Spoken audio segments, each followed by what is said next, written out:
Bendiciones, mis amados, un saludo muy especial para todos ustedes. Hoy es un día que está muy frío, inclusive está nevando. Entonces, ¿qué hacer? Bueno, aprovechemos la oportunidad y estudiemos la palabra de Dios. Hoy quiero traer un tema que he titulado ¿Está dividido Cristo?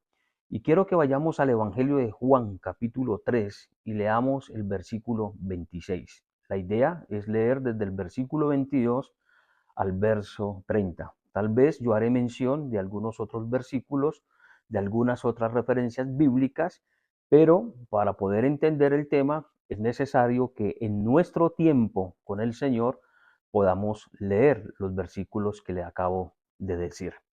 Bien, dice el versículo 26, y vinieron a Juan y le dijeron, Rabí, mira, que el que estaba contigo al otro lado del Jordán, de quien tú diste testimonio, bautiza y todos vienen a él. Y todos vienen a él. A manera de introducción, mis hermanos, quiero decirle que la palabra de Dios es para todo o para todas las personas. Hoy quiero, mis hermanos, decirles que en especial, sabiendo que es para todos, pero en especial quiero dirigir este tema o esta palabra a todos los líderes, a pastores, a maestros, a aquellas personas que de una u otra manera ejercen un ministerio como de enseñar, de predicar la palabra de Dios. ¿Cuál es nuestra motivación para hacer esa obra que Dios nos ha comisionado de ir y llevar el Evangelio a toda criatura? Bien, dice mis hermanos, o tal vez encontramos una expresión muy común en el día de hoy, es de que la iglesia está pasando por uno de los momentos más difíciles, por los momentos más críticos. Hay personas que dicen, nunca se había visto en este tiempo que la iglesia esté en desunidad, esté cada uno tirando para su propio lado. Y a veces mis hermanos, a través de esta expresión que la he escuchado muchas veces, me pongo a pensar, mis hermanos, si realmente es así. Porque si nosotros vamos a través de la palabra, vamos a encontrar que aún desde la misma iglesia apostólica o la iglesia primitiva, empezó a experimentar lo que es la desunidad. Y tal vez nosotros cuando leemos el libro de Hechos, pues vamos a mirar que si hay algo que se destaca ahí es la unidad. Cuando dice la palabra del Señor que todos estaban unánimes juntos, todos tenían en común las mismas cosas, todos trabajaban en un mismo enfoque, a tal punto que algunos vendían sus propiedades, ellos no podían evangelizar o predicar, entonces el dinero que recaudaban lo ponían a los pies de los apóstoles para que ellos pudieran difundir la palabra de Dios. Y sí, mis hermanos, es cierto que al principio, como todas las cosas, todo empezó a salir bien. Más adelante es donde nosotros encontramos a través del apóstol Pablo haciéndole un llamado de atención a una iglesia muy conocida, que es la iglesia de Corinto. Y precisamente el reclamo del apóstol Pablo o la exhortación del apóstol Pablo a esta iglesia, a los creyentes, es a estar unidos.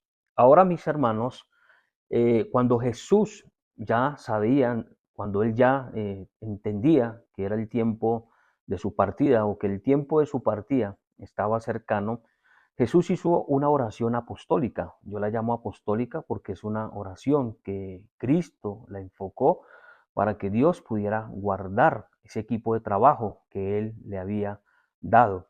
Así que Jesús empieza a orar por ellos para que les dé fortaleza, para que les dé ánimo y ellos puedan enfrentar, mis hermanos, lo que se les viene, o sea, la persecución, porque es a través de la predicación de ellos que Dios va a alcanzar a muchas almas, pero también sabemos, mis hermanos, que ellos van a empezar a experimentar la persecución. Y ahí en Juan 17, a partir del versículo 21 al 23, Jesús empieza a orar al Padre, diciéndole, Padre, para que todos sean uno, como tú, oh Padre, en mí y como yo en ti, que ellos sean uno. También dice el Señor, mis hermanos, ahí a través de esta oración, de que el mundo conocerá de Él o el mundo conocerá que Dios lo envió es a través de la unidad. Y aquí hay algo importante, sí, el mundo va a conocer de Cristo a través de la palabra de Dios, a través del mensaje proclamado. Jesús dice en su oración en 17 que también la unidad es un medio por el cual muchos van a venir al conocimiento de la fe. Por eso el Señor dice, para que todos sean uno y el mundo crea que tú me has enviado. Ahora, si nosotros miramos las palabras de Jesús en esta oración, vamos a encontrar, mis hermanos, que desafortunadamente hoy en día esa petición o ese clamor de Jesús al Padre no se está viendo. Yo estoy de acuerdo, mis hermanos, que hoy la iglesia está experimentando una desunión terrible. Ahora, mis hermanos, ¿por qué la iglesia está pasando por esa desunión? ¿Por qué esa falta de unidad? Como dicen por ahí, ¿por qué se está agrietando, se está resquebrajando la iglesia del Señor? Y tengo que decirlo, mis hermanos, y tengo que ser categórico, y es que la iglesia sí está pasando por una desunión, por la sencilla razón, mis hermanos, que hay rivalidad, hay envidia, hay celo, pero sobre todo hay beneficios propios. Muchas veces, mis hermanos, también algo que trae la desunidad o la desunión en la iglesia son algunas corrientes o algunos pensamientos teológicos. Hoy vemos, hermanos, como una guerra entre los luteranos, entre los arminianos, entre los reformados, entre los calvinistas, entre los pentecostales y, hermano, unos desacuerdos terribles. Así que, mis hermanos, todas estas cosas, lo único que pueden traer como producto, como resultado, es la desunidad. Entonces, mis hermanos, cuando nosotros estamos con esa rivalidad, con ese celo, con esa envidia, con esas discrepancias a nivel teológico, entonces, mis hermanos, pues no va a haber unidad. Es obvio que lo que va a haber es desunidad. Y lo más terrible, mis hermanos, es que estoy viendo algo que es como una competencia, mis hermanos. ¿Quién es el mejor? ¿Quién predica mejor? ¿Quién es el pastor más popular? ¿A quién podemos llamarlo apóstol? ¿A quién podemos designarlo como profeta? Y si vemos, mis hermanos, vamos a encontrar de que el mismo enemigo está utilizando esta trampa para hacer que aquellas personas que no conocen a Cristo vean esto dentro de la iglesia y ellos no deseen ni acercarse a estos lugares. No solamente los creyentes hablan de una desunión o falta de unidad en la iglesia, sino que también los que están afuera. Y tengo que decirlo y tal vez repetirlo, que el único que saca ventaja de todas estas cosas es el enemigo. El enemigo aprovecha todo esto para hacer que la gente se resienta con el evangelio. Y lo más triste, que hablen de la iglesia. Hay un dicho, mis hermanos, en mi país, es que nosotros no debemos dar papaya. Y parece ser, mis hermanos, que al enemigo le estamos dando la papaya y él está aprovechando la ocasión. Yo quiero, mis hermanos, que analicemos bien el texto que acabamos de leer y miremos, mis hermanos, algunas cosas interesantes que desde ya se están viendo a través de los discípulos de Juan y los discípulos de Cristo. Aún, mis hermanos, entre Juan y el mismo Cristo. Notemos, mis hermanos, que en el verso 26 dice, y vinieron a Juan y le dijeron, Rabí, mira que el que estaba contigo al otro lado del Jordán, de quien tú diste testimonio, bautiza, y todos vienen a él. Noten, mis hermanos, en primer lugar, que ellos dicen que el que estaba contigo, ellos no nombran a Jesús. Ahora, ¿por qué no nombran a Jesús? O sea, ya están, hermanos, como de una manera déspota, como rechazando a Jesús. Ellos tenían conocimiento de que esa persona que estaba al otro lado del Jordán era Jesús, porque ahí mismo dice, mis hermanos, en el verso 26, ellos mismos afirman, el que está al otro lado del Jordán, de quien tú diste testimonio. ¿Sabían o no sabían el nombre de Jesús? Ahora, mis hermanos, también llama la atención que estos discípulos dicen algo y todos van tras de él. Los discípulos de Juan dicen, mira Juan, al que tú bautizaste, ahorita está evangelizando, está predicando, y mira, todos se están yendo tras él. En otras palabras, mis hermanos, Jesús nos está quitando a nosotros la gente, nos está quitando a nosotros las ovejas. Todos, cuando dice todos van tras de él, simplemente, mis hermanos, ellos están manifestando como cierto inconformismo. Ahora, mis hermanos, cuando nosotros vamos ahí al siguiente capítulo, ahí en Juan capítulo 4, quiero que miremos, hermanos, Juan capítulo 4, el versículo 1, dice la palabra de la siguiente manera. Dice, cuando Jesús entendió que los fariseos habían dicho, Jesús hace y bautiza más que Juan, noten ustedes la expresión que el mismo Jesús, hermanos, al mismo Jesús le llegó la información de que no solamente los discípulos de Juan estaban diciendo que la gente se estaba yendo tras de él, sino que Jesús ahí en Mateo capítulo 4, versículo 1 dice que Jesús entendiendo que los fariseos habían dicho que él bautizaba a más discípulos que Juan, dice la palabra, pues que él se alejó. Ya vamos a mirar ese texto. Entonces, hermanos, notemos algo interesante aquí. Notemos, hermanos, que hay una preocupación por parte de los discípulos de Juan, y es que la gente se está yendo tras de Jesús. También, mis hermanos, la Biblia nos está afirmando ahí en el capítulo siguiente, ahí en Juan capítulo 4, versículo 1, que no solamente eran los discípulos de Juan, sino que también eran los fariseos los que estaban diciendo. En otras palabras, mis hermanos, ellos empezaron a manifestar lo que fue un celo, una envidia, una rivalidad. O sea, veían a Jesús como competencia para ellos.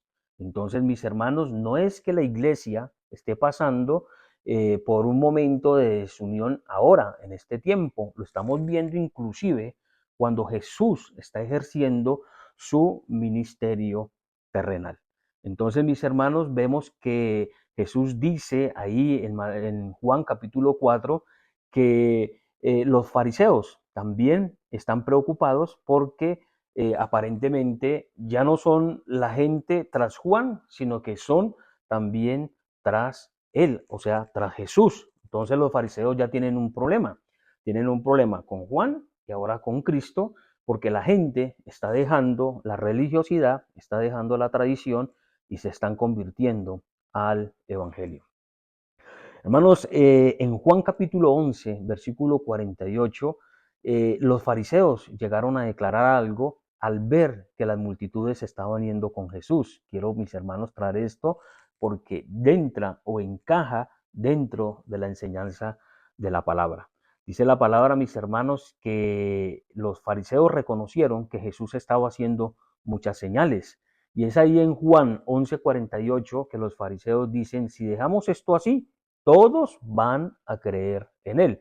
Noten ustedes, hermanos, que ya hay una advertencia de los fariseos que lo que está pasando con Jesús, que la gente se esté yendo y ellos están reconociendo que Jesús está haciendo muchas señales, ellos están diciendo, esto es algo que no lo podemos tolerar y no lo podemos dejar así, porque si esto sigue así, entonces los que vamos a perder somos nosotros, vamos a perder, en primer lugar, vamos a perder a la gente, en segundo lugar, vamos a perder los diezmos, vamos a perder las ofrendas, vamos a perder que la gente no nos visite en el templo, porque el templo se había convertido, mis hermanos, como en un lugar de idolatría. Para los fariseos, mis hermanos, el templo era un lugar, hermanos, que se había prácticamente convertido en un ídolo. Por eso es que Jesús tiene que decir, hermanos, que Él va a destruir el templo y en 3 días lo va a levantar.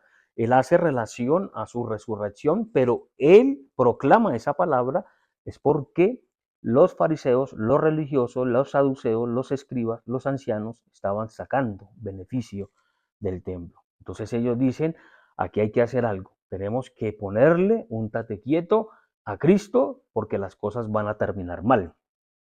Es ahí, mis hermanos, donde el sacerdote o el sumo sacerdote Caifás se levanta y hace una de las proclamaciones, hermanos, que son importantes dentro del Evangelio. Es donde Caifás dice, conviene que un hombre perezca y no que toda una nación perezca. Noten ustedes eso, hermanos. Conviene que un hombre perezca y no que toda una nación se vaya al precipicio o también perezca. Entonces, mis hermanos, noten cómo ya mis hermanos, esa rivalidad, esa competencia que están viendo en Jesús se está convirtiendo en un problema.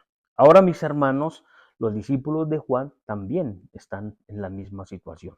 Recordemos que Juan era el predicador popular que había en esa época. Recuerden, mis hermanos, que antes de Cristo la gente llegaba a las orillas del Jordán. Juan les predicaba la palabra a través de confesar sus pecados. Juan los bautizaba. Pero, mis hermanos, ya estaba escrito que Juan, mis hermanos, se encontraría con Cristo, lo bautizaría y a partir de ahí, Jesús empezaría su ministerio. También, mis hermanos, la Biblia nos dice y nos aclara de que Juan, mis hermanos, es una de las personas que al ver esto, al escuchar esto de sus discípulos, él proclama y dice, es necesario que yo mengüe, que yo me haga pequeño y el Cordero de Dios crezca, avance, se extienda. Si había algo, mis hermanos, que Juan entendía, era que su momento ya estaba por terminar. Y es así, mis hermanos. Vemos a través del Evangelio que a los pocos días, tal vez a los pocos meses, mis hermanos, Juan fue encarcelado y también fue decapitado.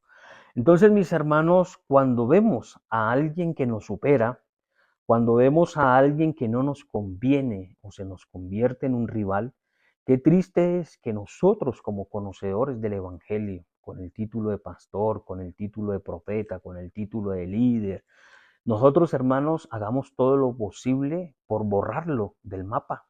Inclusive, hermanos, no nos importa hablar mal de esa persona. No nos importa, mis hermanos, ponerlo entre sombras. Imagínese usted, mis hermanos, que a veces llegamos a un punto de que esa persona se convierte literalmente en un enemigo. Y quiero decir, mis hermanos, que esa es la razón por la que yo les dije al principio de que es una palabra para todos, pero especialmente para nosotros los que predicamos la palabra de Dios. Que Dios nos libre, mis hermanos, si hay celos, si hay envidia, si hay rivalidad. Yo creo, mis hermanos, que Dios a cada uno nos ha capacitado, Dios a cada uno nos ha dado nuestros dones, nos ha dado nuestros talentos. Y mis hermanos, cada uno podemos hacer la obra de Dios. No tenemos, hermanos, por qué menospreciar a una persona si tiene o no tiene, mis hermanos, un don, digamos, sobresaliente. Aún si tiene un don sobresaliente, no tenemos entonces por qué rechazar al que no lo tiene. Y es algo, mis hermanos, que como les digo, el enemigo está utilizando para que la gente de afuera no venga al conocimiento de la fe.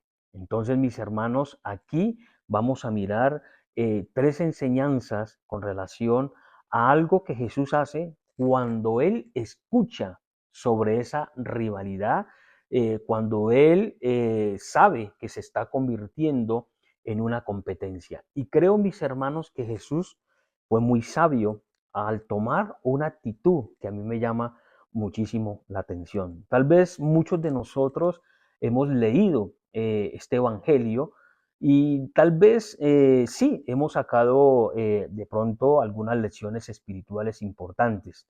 Pero a mí me gusta algo y hay un detalle, tal vez usted lo conozca, es que cuando Jesús sabe que ya la gente está diciendo que prácticamente él es causa de división, de rivalidad o competencia, él hace algo interesante. Ahí en Juan capítulo 4, el verso 3, dice la palabra que inmediatamente salió Jesús de Judea y se fue otra vez a Galilea. Entonces, mis hermanos, qué interesante esto. Vamos a analizarlo muy bien. Dejó el lugar. Mi hermano, Jesús fue una de las personas más sabias. Jesús era uno de los grandes predicadores. Jesús estaba acumulando masas, estaba acumulando multitudes.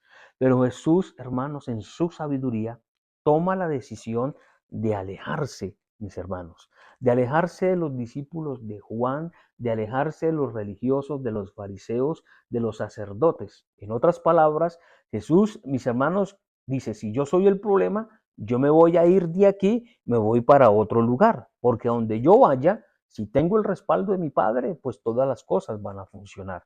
Pero mis hermanos, Jesús es tan sabio de que Él se apartó, sin, mis hermanos, ir a contender con nadie. Simplemente dice la palabra que cuando Jesús entendió que los fariseos estaban diciendo que bautizaba más discípulos que Juan, entonces Él toma la decisión de alejarse. En otras palabras, retirarse de ese lugar donde ya se está empezando, mis hermanos, a desatar un problema entre los discípulos de Juan, los fariseos y el mismo Cristo. Quiero, mis hermanos, dar tres enseñanzas con relación a la actitud de Jesús. Mis hermanos, en primer lugar, no debemos discutir o contender con los que están haciendo la misma obra o el mismo trabajo que nosotros. Sabemos, mis hermanos, que algunas otras iglesias van a crecer más que otras. Algunos ministros van a ser más reconocidos que otros ministros. Así que, mis hermanos, nosotros debemos estar contentos con lo que tenemos, con lo que Dios nos ha dado. Tal vez este texto de estar contento con lo que tenemos, muchas veces lo enfocamos en lo material y es correcto, la interpretación es correcta. Debemos estar contentos con lo que Dios nos ha dado, digamos, materialmente hablando, no desesperarnos, no preocuparnos por las cosas materiales. Yo podría, mi hermano, aplicarlo en este día a través de la enseñanza de la palabra de Dios. Debemos estar contentos del trabajo que nosotros estamos realizando dentro de la iglesia, de la labor que nosotros estamos haciendo. Si estamos dirigiendo un servicio, bendito el nombre del Señor. Si estamos, hermanos, en la puerta presentándonos un ministerio como diácono, como servidor, bendito sea el Señor. Si hay una persona que está haciendo el aseo en la iglesia, mis hermanos, debemos darle el reconocimiento porque es un ministerio, es uno de los ministerios, hermanos, que aparecen en la Biblia. Entonces, mis hermanos, si alguien está visitando, es otro ministerio. El problema es, hermanos, que nosotros muchas veces estamos anhelando y deseando aquellos dones o aquellos ministerios que solamente traen reconocimiento y poder en nosotros. Siempre lo he dicho, mis hermanos, a través de las enseñanzas de la palabra de Dios, y es que hay una motivación equivocada. Nadie quiere servir. La Biblia, hermanos, habla de dones motivacionales, habla de dones espirituales y de dones ministeriales, pero hermanos, todos queremos ir a los dones ministeriales, apóstol, profeta, evangelista, pero nadie quiere ir, hermanos, a ir a visitar a los que están en la cárcel, a los presos, nadie quiere ir a los hospitales, nadie quiere salir a evangelizar, a predicar para que el Espíritu Santo atraiga almas para el reino de los cielos. Entonces, mis hermanos, recuerden, mis hermanos, que no debemos estar, hermanos, discutiendo o rivalizando. Estamos, hermanos, diciendo que tenemos que estar contentos con lo que Dios nos ha dado. Que Dios usará a otros de una manera particular y sobresaliente es, hermanos, eso solamente a Dios le corresponde y solamente Dios se lo da al que tiene esa capacidad, al que tiene, mis hermanos, como ese talento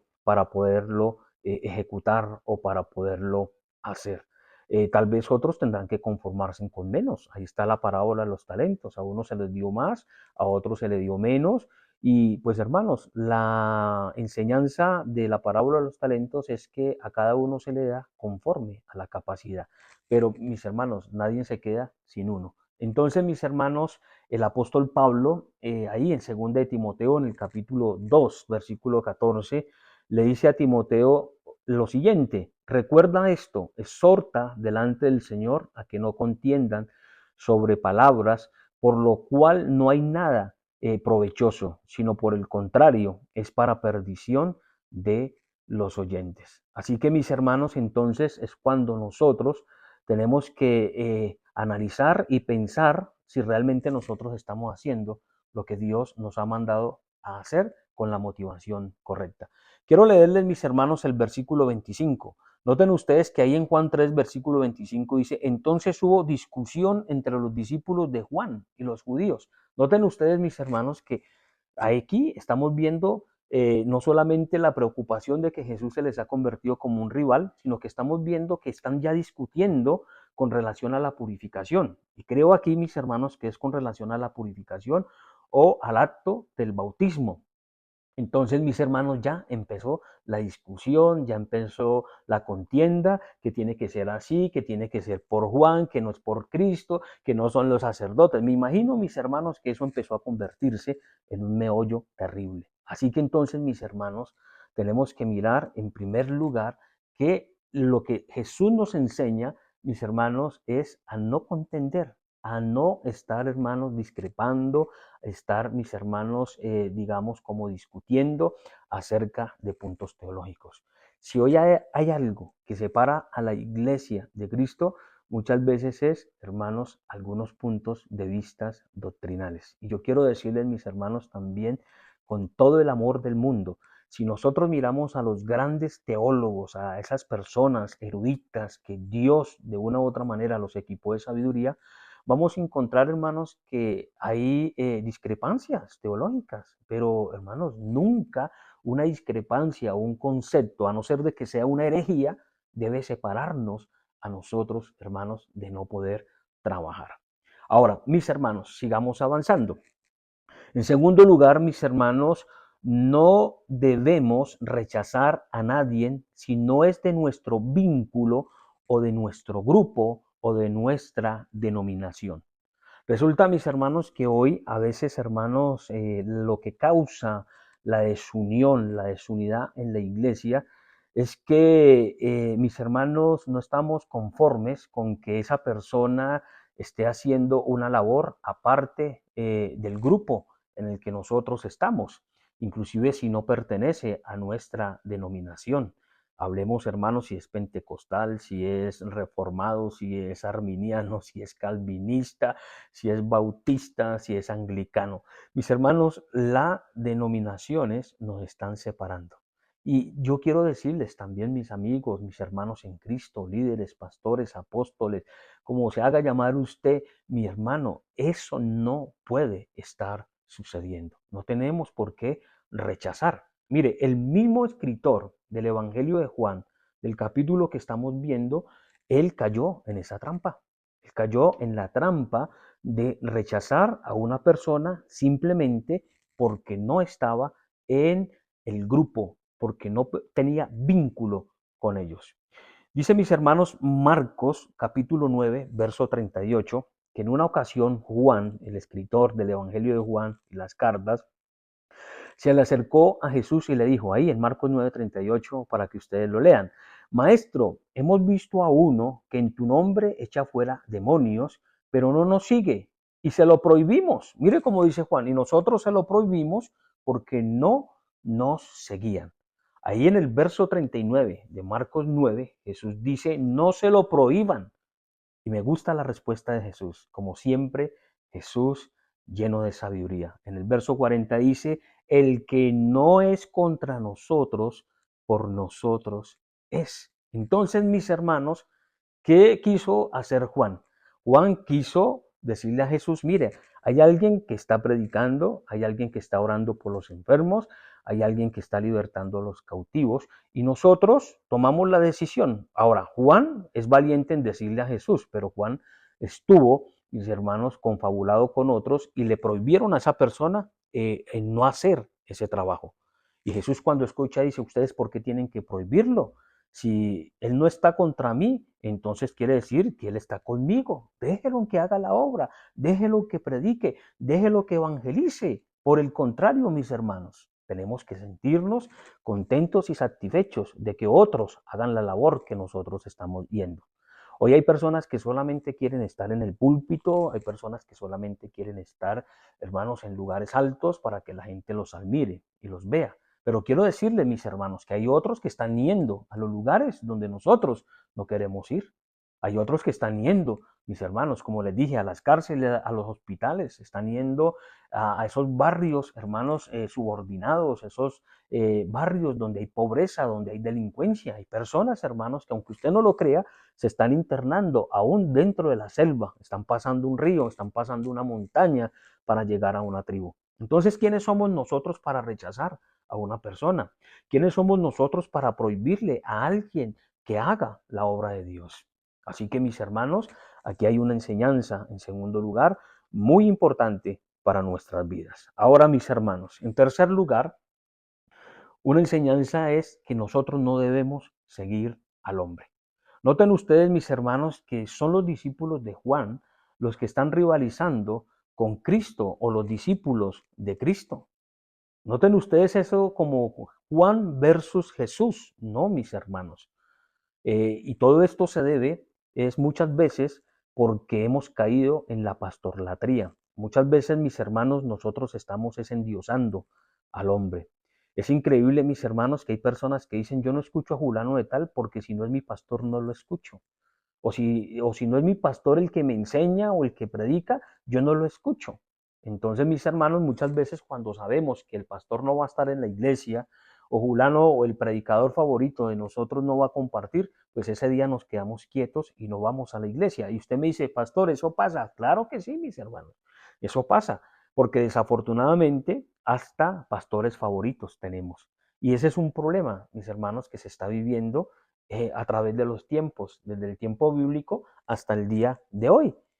Hay preferencias, mis hermanos. Entonces, no, nosotros somos de Juan porque Juan es más radical. Mire, Juan hablaba que ya el hacha estaba puesta a la raíz de los árboles. Ya Jesús tiene otro mensaje, que debemos amar a los enemigos, que debemos perdonar cuantas veces se pueda, ¿verdad? Que tenemos que amar que tenemos que amar a Dios, pero también al prójimo como a nosotros. Entonces, mis hermanos, entre la predicación de Juan el Bautista y la predicación de Jesús hay una diferencia.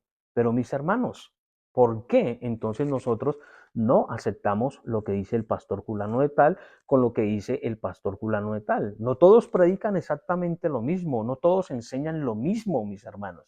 Entonces, ¿por qué nosotros aún tenemos que tener preferencia por X o Y personas? Entonces, mis hermanos, aquí, en tercer lugar, la enseñanza es no seguir al hombre. No debemos seguir al hombre. Noten ustedes, hermanos, que ya para terminar, ahí en Primera de Corintios, capítulo 1, versículo 12, precisamente donde Pablo habla del tema que estoy enseñando, está dividido Cristo, Pablo le dice a la iglesia, ustedes están dividiendo a Cristo, porque ustedes están diciendo, o unos están diciendo, yo soy de Pablo, yo soy de Apolos, yo soy de Cefas o de Pedro, o yo soy de Cristo. Noten ustedes, mis hermanos, que aún en la misma iglesia de Corinto ya había una rivalidad. Ya la gente estaba diciendo, es que a mí me gusta Pablo, es que a mí me gusta Apolos, es que a mí me gusta Cefas, a mí me gusta Pedro, a mí me gusta a Cristo. Entonces, mis hermanos, no es un problema de ahora, es un problema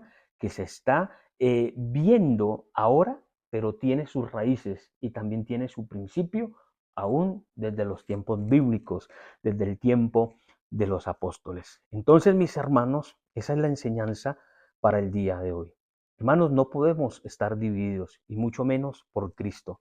Recuerde eso, mis hermanos. El mensaje de Cristo es que a través de la unidad el mundo va a conocer de que Dios le envíe.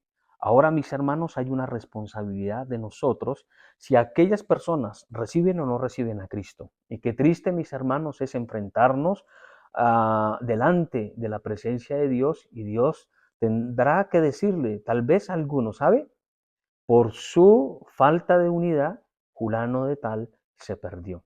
Por estar mostrando ustedes esa desunidad, esa desunión, la gente no quiso ir y acudir para escuchar mi palabra. Entonces es ahí, mis hermanos, donde Dios tendrá que decir si somos siervos buenos, si somos siervos fieles, o si Dios tendrá que decirnos siervo malo. Así que mis hermanos, esa es la predicación, la enseñanza de la palabra de Dios en este día. Un abrazo muy especial para todos ustedes y ahí nos estamos viendo en un próximo video. En un próximo video. Recuerden, mis hermanos, entrañablemente, el mandamiento del Señor es a que estemos unidos. Recuerden, mis hermanos, que cordón de 3 dobleces es difícil de romper. Un abrazo, bendiciones y nos vemos pronto.